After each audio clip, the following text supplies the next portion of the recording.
Welcome back and thank you for staying with us. We are live on WION Wild as One. We are glad you're watching American Joker, the headlines at this hour.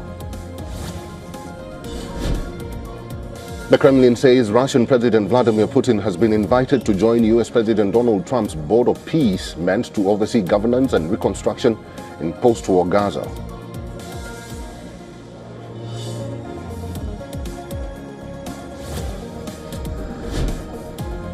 President Trump tells the Norwegian Prime Minister that the world will not be secure unless the US control the Danish autonomous territory of Greenland.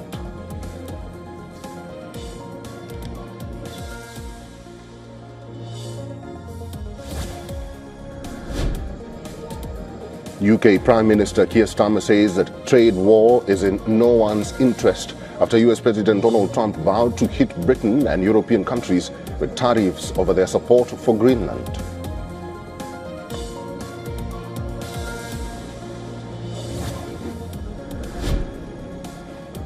Japanese Prime Minister Sanae Takaichi calls for a snap election on February 8th. The schedule will be set for campaigning to start on January 27th and voting and counting to be held on February 8th.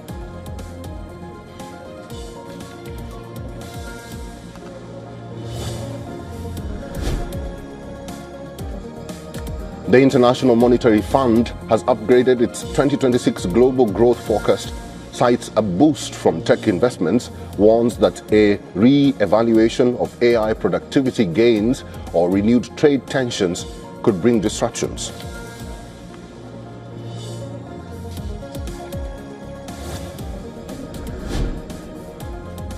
Spanish civil guards inspect the spot where a high-speed train derailed after colliding with another train traveling in the opposite direction.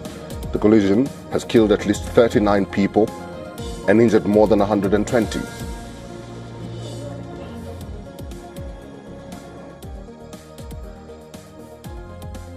At least 22 people have been killed in a series of deadly attacks by a wild-tusked elephant in India's Jharkhand state, local authorities have confirmed.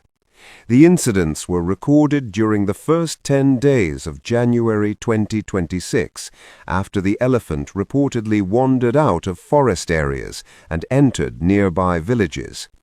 Most of the attacks occurred at night, catching residents off guard while they were at home or moving through rural areas. Wildlife experts believe the elephant may have become separated from its herd, a factor that can lead to extreme stress and aggressive behavior. Officials say this likely explains the unusually violent nature of the attacks.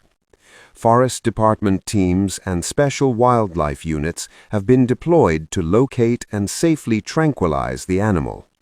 Authorities have urged local residents to follow strict safety measures, including avoiding travel at night and remaining indoors until the situation is brought under control. Investigations into the incident are ongoing as efforts continue to prevent further casualties.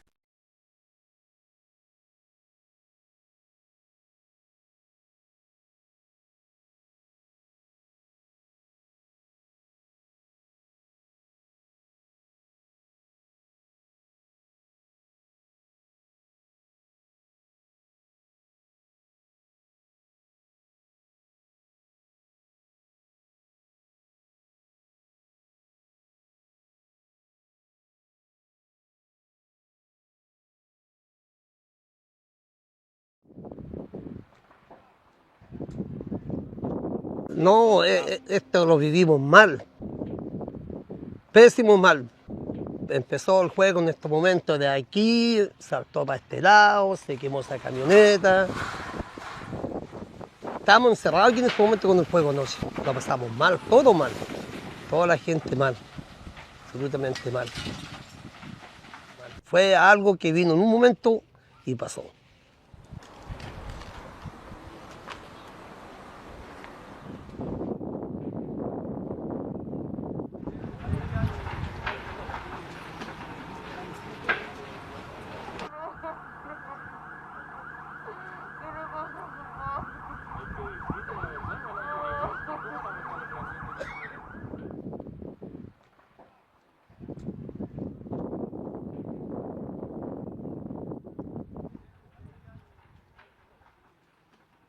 After weeks of heavy rain, South Africa has declared a national disaster. Torrential rains and floods have killed at least 30 people in the country's north, damaged thousands of homes, and washed away roads and bridges.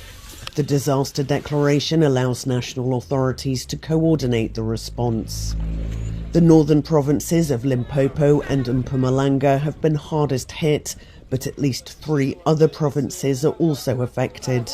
Neighbouring Mozambique and Zimbabwe have also experienced the downpour. More than 100 people across the 3 countries have been killed since the rains began last month. Rescue teams have been searching for 4 people, including a 5-year-old boy swept away when his home in Limpopo province was flooded last Thursday. Limpopo's premier said the weather has caused around $240 million in damage in the province, with many houses and buildings washed away completely. More than 100 people died in floods last year in South Africa's Eastern Cape province in the south of the country. At least 39 people have been killed and more than 70 injured after 2 high-speed passenger trains collided in southern Spain. The crash occurred on Sunday near the town of Ademuz in the Andalusia region. Andalusia's top emergency official said that at least 73 people were injured, with some passengers trapped inside damaged carriages. Spanish Prime Minister Pedro Sanchez is set to visit the site of deadly train collision. The aim of his visit is to get a first-hand information on crash, the country's deadliest train accident since 2013. Prime Minister described the incident as a night of deep pain for the country. In a message posted on social media, he expressed his condolences to the families of the victims. Rescue operations continued through the night amid challenging conditions. Firefighters said several carriages were severely twisted, complicating access to passengers. As a result of the crash, high-speed rail services between Madrid and several Andalusian cities have been suspended at least through Monday. Adif said assistance centers have been set up at major stations to support relatives of victims.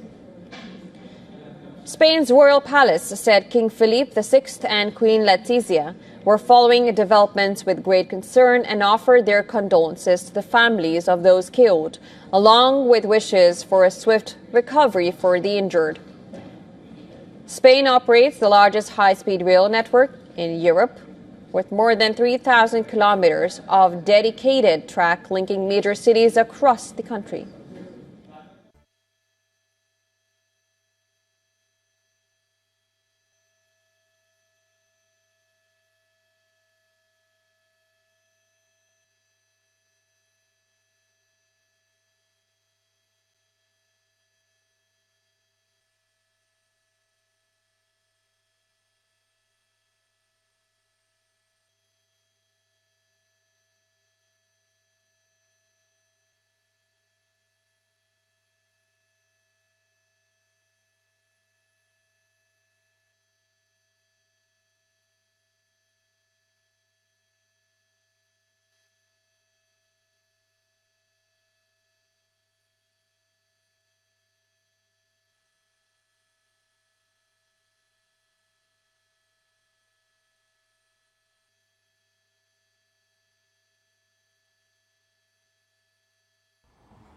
The streets in Minneapolis are quiet and empty, but it doesn't have anything to do with the snowy winter weather.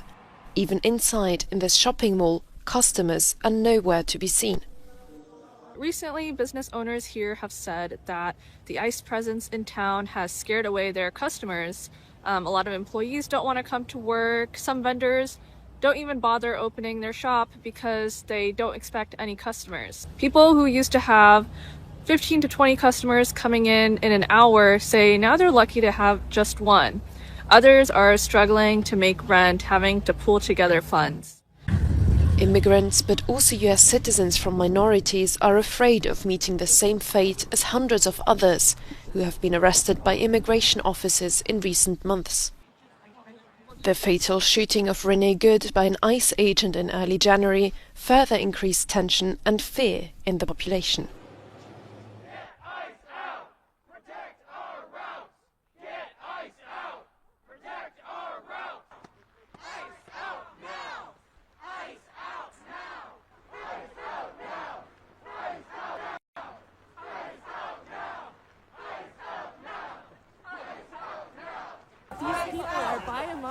citizens. And immigrants, but they're citizens. And they deserve to be here. They've earned their place. And they're good people.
We have a duty to win.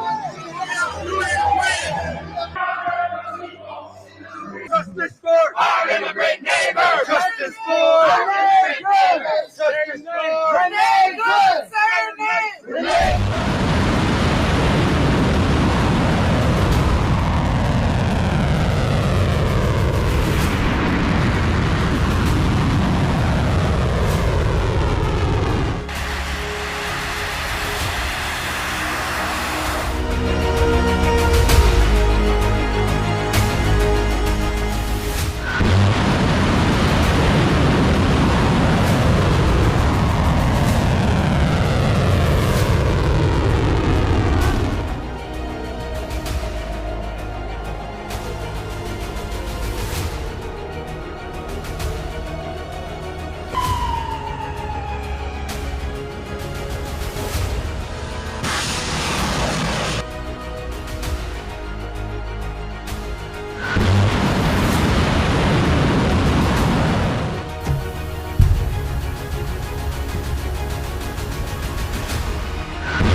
President Masoud Pezeshkian has warned that any attack on Supreme Leader Ayatollah Ali Khamenei would trigger an all-out war against Iran.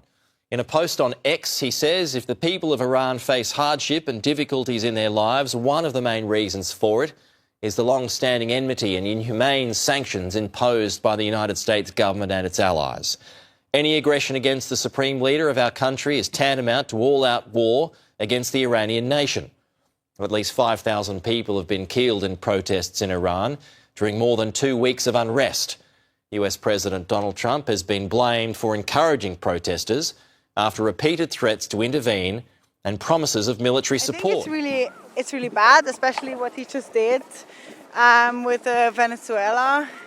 Like he literally started a war, and now Switzerland lets him in, and also the WEF just accepts him. I think that's unacceptable. Let's be clear, the security of Greenland matters. And it will matter more as climate change reshapes the Arctic, as sea routes open and strategic competition intensifies. The High North will require greater attention, greater investment, and stronger collective defence. The United States will be central to that effort. Any decision about the future status of Greenland belongs to the people of Greenland and the Kingdom of Denmark alone. That right is fundamental, and we support it. Alliances endure because they're built on respect and partnership, not pressure. That is why I said the use of tariffs against allies is completely wrong. It is not the right way to resolve differences within an alliance. Nor is it helpful to frame efforts to strengthen Greenland's security as a justification for economic pressure. Stop everything, because this is a warning sign. First Greenland and now Canada maybe? You're watching Times XP. It's me, Dhriti Athri, and a new and uncomfortable question is echoing across NATO capitals tonight. Is Donald Trump setting his sight on another ally? Not with tanks, of course, not with troops, but this time with words, with a lot of pressure and power politics as well.